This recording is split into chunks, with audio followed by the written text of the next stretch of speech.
جن میں اللہ کے رسول صلی اللہ علیہ وسلم کی اتباع اور آپ کی مخالفت سے منع کیا گیا ہے، وہ تمام قرآن کی آیات اور حدیثیں 12 ربیع الاول کی ان بدعات کا رد کرتی ہیں۔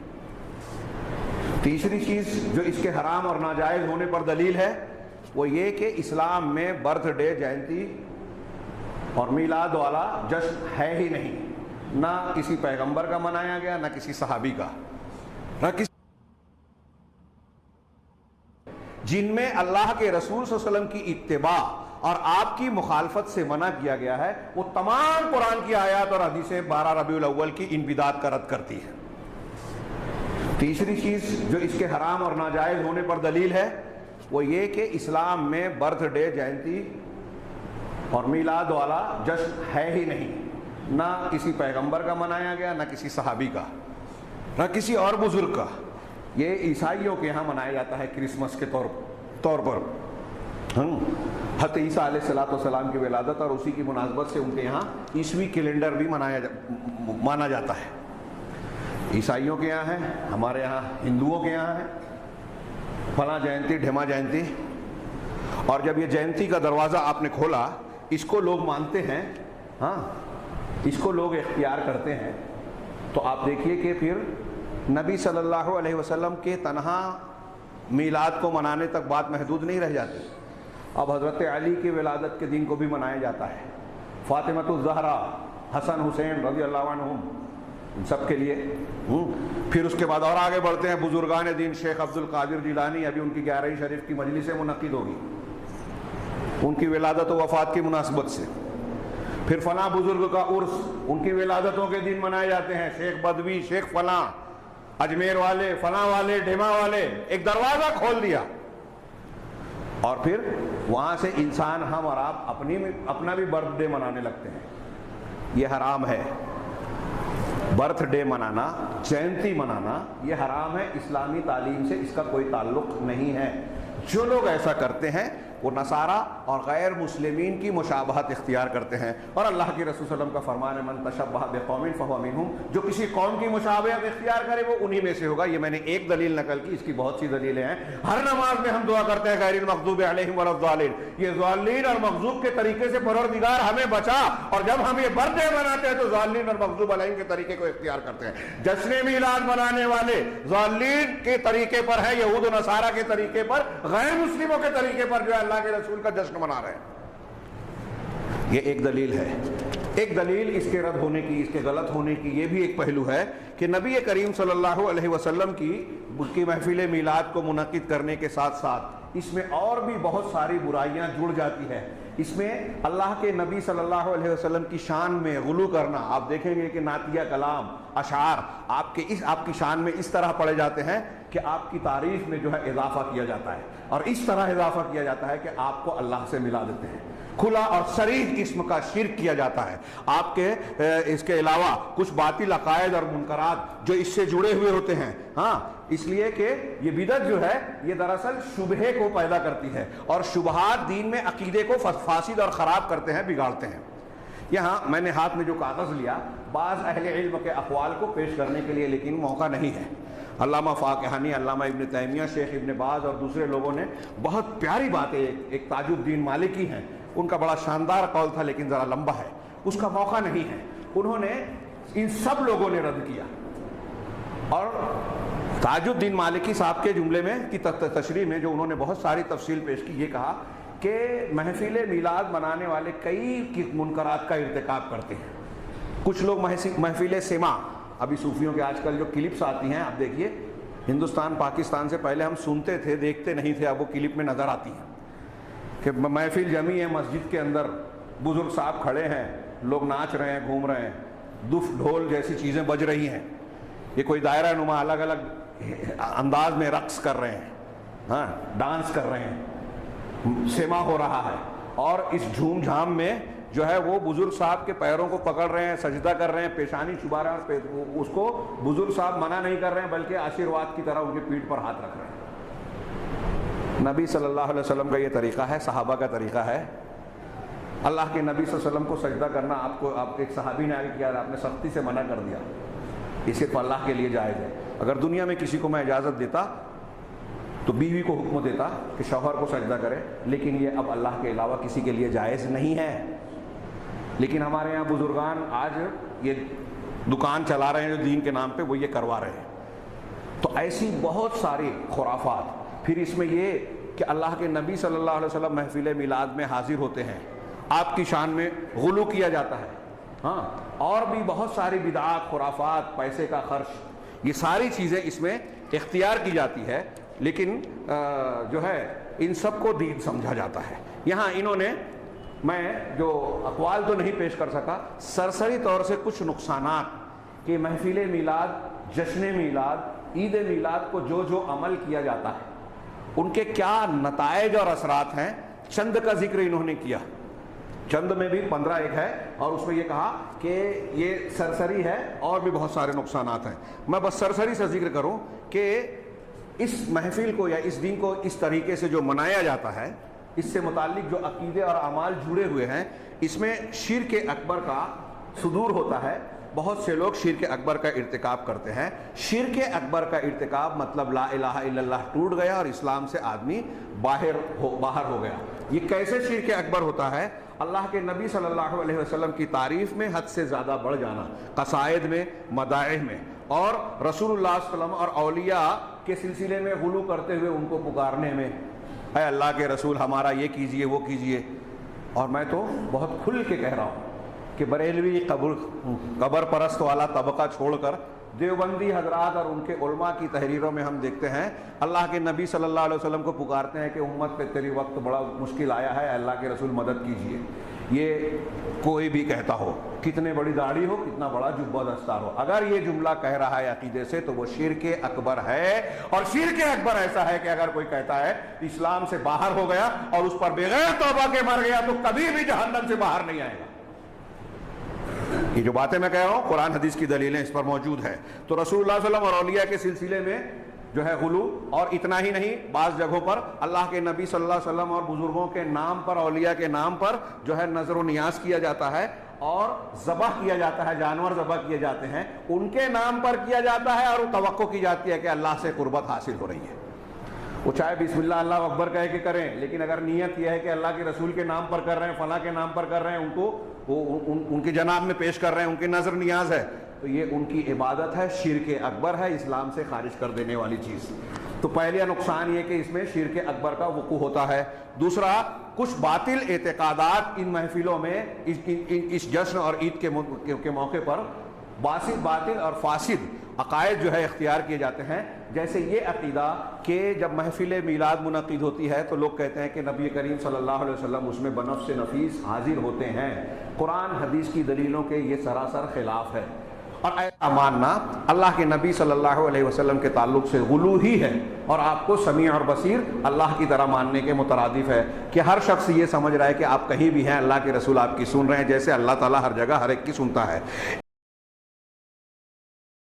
اولاً تھوڑا سا میں یہ 12ویں شریف کے بارے میں عرض کر دوں کہ جیسے ہی میلاد مصطفیٰ صلی اللہ علیہ وسلم کا مہینہ آتا ہے اور مسلمان اس مہینے میں خوشی منا کے اللہ تبارک و تعالیٰ کی بارگاہ میں درجات کی بلندی کا سامان کرنے کا ارادہ کرتے ہیں، تو شیطان کو بہت تکلیف ہوتی ہے، اور شیطان نہیں چاہتا کہ مسلمان اپنے نبی سے اظہار محبت کے ذریعے اللہ تعالیٰ کا مزید قرب حاصل کریں، تو سینکڑوں قسم کے وسوسے ہمارے ذہن میں ڈالنے کی کوشش کرتا ہے۔ بھئی خوشی کیوں مناتے ہیں، جھنڈے کیوں لگاتے ہیں، لائٹنگ کیوں کرتے ہیں، جلوس کیوں نکالا جاتا ہے، یہ کہاں سے ثابت ہے؟ کیا نبی کریم صلی اللہ علیہ وسلم نے ایسا کیا؟ کیا اس کا حکم دیا تھا؟ کیا خود صحابہ کرام نے ایسا کیا؟ کبھی کہتے ہیں صحابہ کرام ہم سے بڑھ کے عاشق رسول تھے، بتاؤ اگر کرنا ہوتا تو وہ کرتے، ہم کیوں کریں؟ تو اس طرح جب وہ پیدر پہ کویسچنز آتے ہیں، اور بات وہی ہے جو میں نے پہلے آپ کی خدمت میں عرض کی کہ ہمارے پاس ذہن میں دفاعی مواد تو موجود ہی نہیں ہوتا، وہ دلائل موجود نہیں ہوتے جس کی وجہ سے ہم سامنے والے کو قائل کر سکیں۔ تو بچے اولاً آتے ہیں گھر والوں کے پاس، جب وہاں سے کچھ نہیں ملتا تو وہ جاتے ہیں کسی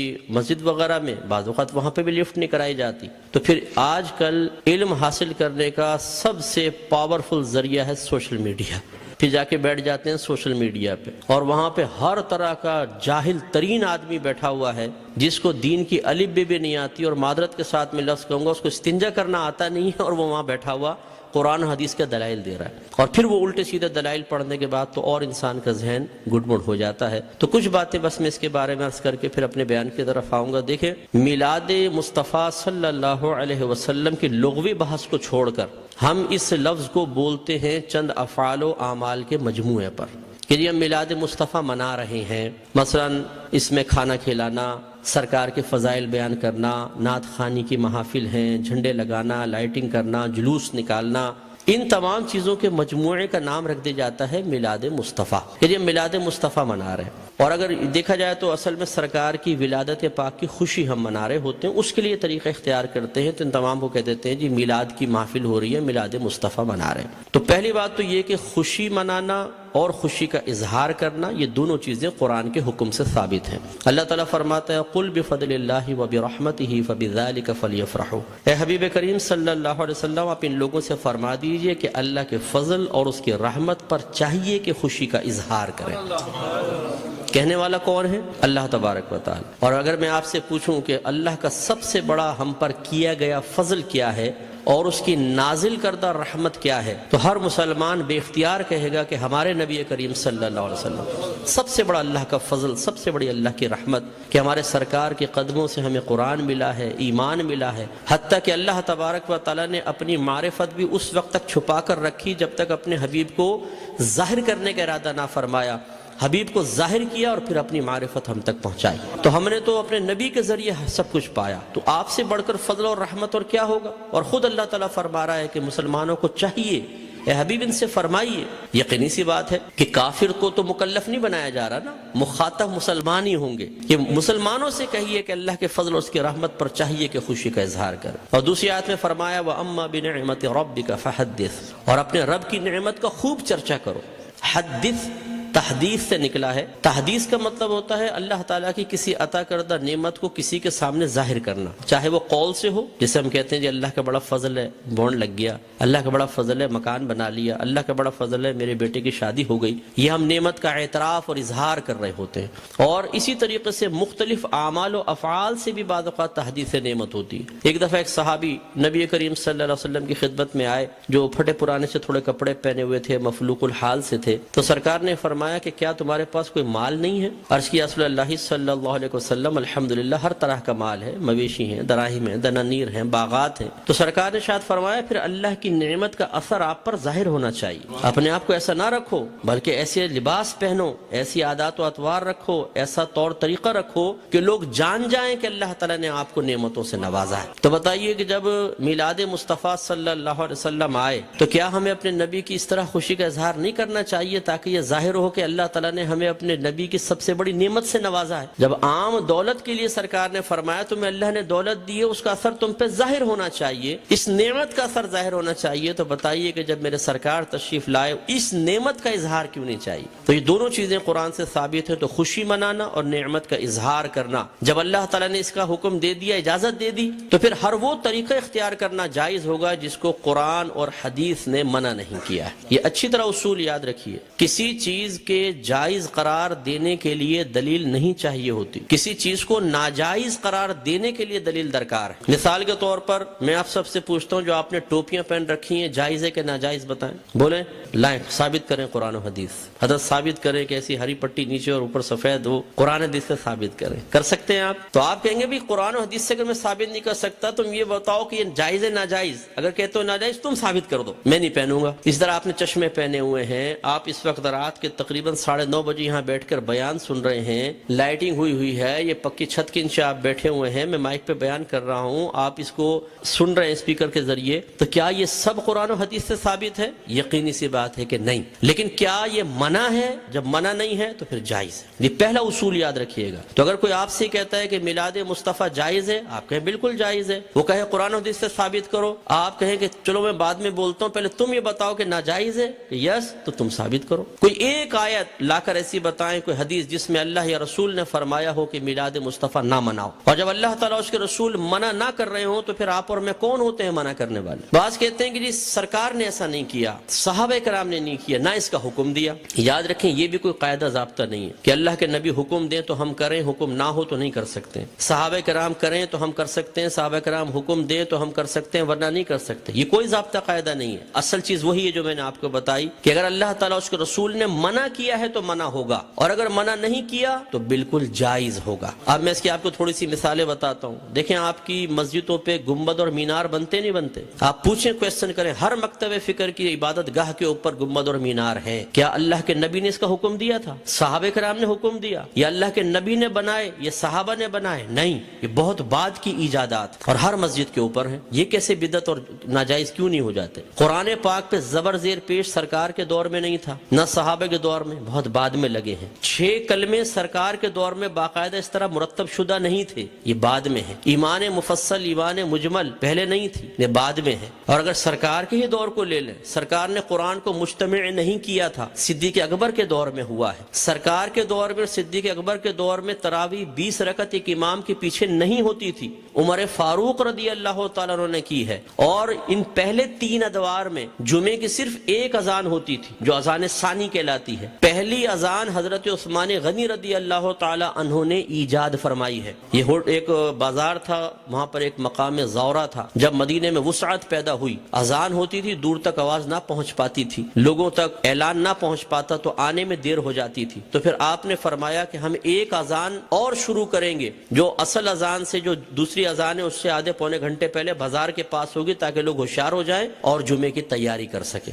ہر مکتبہ فکر جو جمعہ پڑھتا ہے وہ پہلی اور دوسری دونوں اذانیں دیتا ہے۔ وہاں یہ کویسچن کیوں نہیں پیدا ہوتا کہ جب اللہ کے نبی نے نہیں کیا تو پھر حضرت عثمان غنی نے کیسے کر لیا؟ اس کا مطلب ہے جب ضرورت پیش آتی ہے تو یہ اللہ کے نبی کی تعلیم ہے، خود صحابہ کرام نے ہمیں تعلیم دی ہے کہ آپ کسی بھی ایسی چیز کو شروع کر سکتے ہیں کہ جس کو اللہ تعالیٰ اس کے رسول نے منع نہیں کیا ہے۔ اسی طرح مدارس کا قیام آپ دیکھ لیں، ان میں سلیبس ہم نے رکھا ہوا ہے۔ اور اسی طرح میں آخری بات بس یہ مثال دیتا ہوں، ہر مسجد میں جماعت کے کچھ اوقات مقرر ہوتے ہیں، فجر اتنے بجے، ظہر اتنے بجے، عصر، مغرب، عشاء۔ کیا نبی کریم صلی اللہ علیہ وسلم نے حکم دیا تھا کہ اس وقت جماعت کرو؟ صحابہ کرام نے نہیں، ہم نے اپنی سہولت کے اعتبار سے کیا ہے۔ اور یہ ایک اعتراض کا بہت بڑا جواب بھی بن سکتا ہے۔ لوگ کہتے ہیں کہ آپ یہ 12ویں کا انتخاب کیوں کرتے ہیں، یہ بتائیں۔ اپنے پاس سے دن خاص کر لینا صحیح نہیں ہے، اپنے پاس سے دن خاص کر لینا صحیح نہیں ہے۔ تو یہاں میں آپ کو سمجھا دوں کہ کسی ایک چیز کو دوسری چیز کے ساتھ خاص کرنا 2 طرح کا ہوتا ہے۔ اللہ تعالیٰ اس کے رسول نے خاص کیا تو اسے کہتے ہیں تخصیص شرعی، یعنی خاص کرنا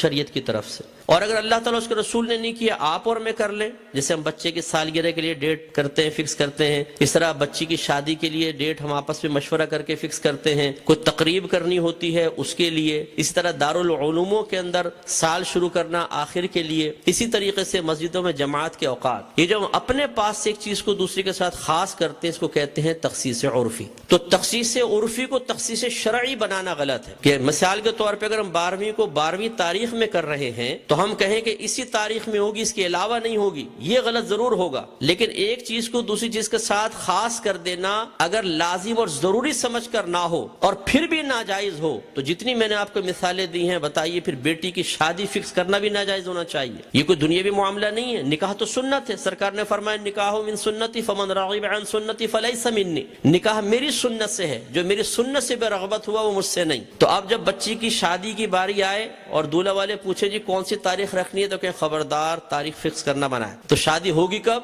بس ہو جائے گی بغیر فکس کیے، کر کے بتائیں پھر ذرا۔ تو یہ مطلب ایک بے وقوفی کی سی بات ہے۔ تو اس لیے جماعت کے اوقات مخصوص کر دینا اور اس سے 1 منٹ بھی آگے پیچھے نہ ہونا۔ امام صاحب اگر 4 منٹ بھی لیٹ ہو جاتے ہیں تو لوگ یوں ٹائم دیکھتے ہیں، بھئی امام کہاں گیا؟ اور پھر جو شور مچتا ہے پوری مسجد کے اندر، کچھ امتحان ہے۔ خود جماعت میں لیٹ پہنچے کوئی بات نہیں، امام صاحب 1 منٹ بھی لیٹ نہیں ہونے چاہیے، بالکل وقت کے اوپر جمعہ شروع ہونا چاہیے، وقت پہ جماعت۔ تو جو ہم نے اپنے پاس سے خاص کیا اس میں کتنی سختی کر رہے ہیں، ہر مکتبہ فکر کرتا ہے۔ تو خلاصہ کلام یہ ہے کہ اللہ کے نبی کی جب یہ میلاد کا موسم آتا ہے، اس قسم کے بہت سارے وساوس ہماری طرف متوجہ ہوتے ہیں۔ اصول بس یہی ہے کہ اللہ کے رسول نے اگر حکم نہیں بھی دیا، کر کے نہیں بھی دکھایا، لیکن منع بھی نہیں کیا، تو ہمارے لیے بالکل اس کے کرنے کی شرعی طور پر اجازت ہے۔ اگر حکم کا انتظار کریں تو پھر ہر چیز کے اندر غلام کو حکم کا انتظار کرنا چاہیے، اور جب آپ حکم ڈھونڈنے کی کوشش کریں گے تو کاروبار زندگی رک جائیں گے۔ ہزارہ چیزیں ایسی ہیں جن میں سرکار کے احکام موجود نہیں ہیں، تو بس اصول شرعی ہوتا ہے کہ جہاں سرکار کا حکم موجود نہ ہو، خاموشی اختیار فرمائی ہو، منع نہ کیا ہو، یہ اس کے جائز ہونے کی دلیل ہوتا ہے۔ تو میلاد مصطفیٰ منائیے، الحمدللہ جنہوں نے یہ کیا ہے انہوں نے فیض پایا ہے۔ ابو لہب جیسا شخص آپ جانتے ہیں کافر تھا، سرکار کا چچا تھا، کافر شخص تھا اور بدترین کافر، دشمن اسلام، لیکن جب اس کی لونڈی ثویبہ نے آ کے خوشخبری دی کہ مبارک ابو لہب تیرے ہاں بھتیجا پیدا ہوا ہے، اس نے ہمارے نبی کی خوشی میں آزاد نہیں کیا تھا، اپنے بھتیجے کی خوشی میں کیا تھا، لیکن وہ بھتیجا تھا تو اللہ کا نبی، تو اللہ تبارک و تعالی نے اس کو اس برکت سے نوازا کہ جب اس کا انتقال ہوا اور یہ جہنم میں گیا ہے، اس کے خاندان والوں میں سے کسی نے اس کو خواب میں دیکھا تو پوچھا کہ ما فعل اللہ بکا، اللہ تبارک و تعالی نے تیرے ساتھ کیا معاملہ کیا؟ تو اس نے جواب دیا کہ بہت سخت عذاب میں ہوں،